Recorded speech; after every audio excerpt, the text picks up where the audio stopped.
Kalau lo anak Gen Z yang besok ikutan pemilu, gue perlu ingatkan satu hal buat lo. Lo bebas memilih siapapun berdasarkan hati nurani lo. Sekali lagi, menurut hati nurani lo ya. Ngomong-ngomong soal nurani, gue pengen lo bertanya ke diri lo sendiri. Seandainya ada orang yang di masa lalu pernah berbuat kejam, menghilangkan orang-orang yang berjuang untuk demokrasi, lalu sekarang dia joget-joget berharap lo milih dia jadi presiden lo. Apa yang akan lo lakuin? Bayangin kalau lo ada di posisi keluarga orang yang diculik atau dihilangkan paksa itu.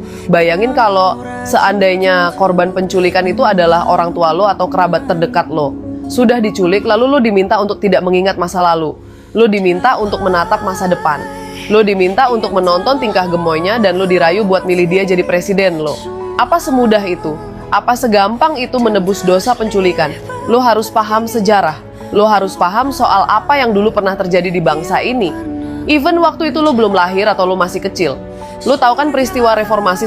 Kira-kira menurut lo apa yang terjadi waktu itu? Yes, bener banget. Waktu itu banyak mahasiswa turun ke jalan. Demonstrasi di mana-mana.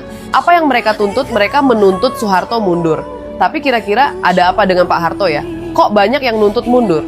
Nah, lo harus tahu kalau Soeharto memimpin Indonesia selama 32 tahun.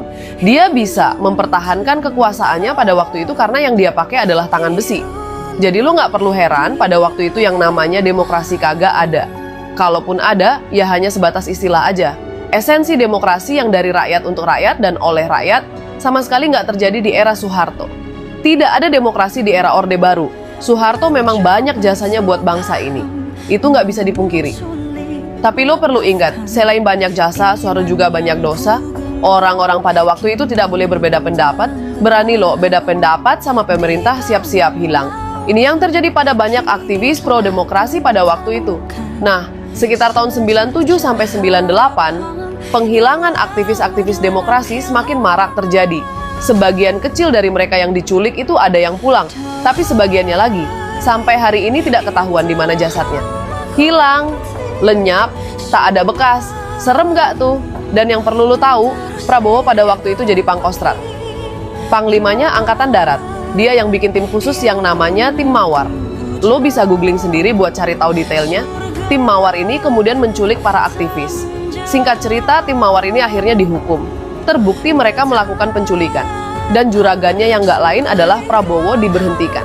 Dipecat dari tentara. Memang benar Prabowo belum diadili di depan hukum. Tapi itu tidak membuktikan bahwa dia nggak bersalah. Itu hanya membuktikan kalau dia belum dihukum. Gue bukan benci Prabowo ya.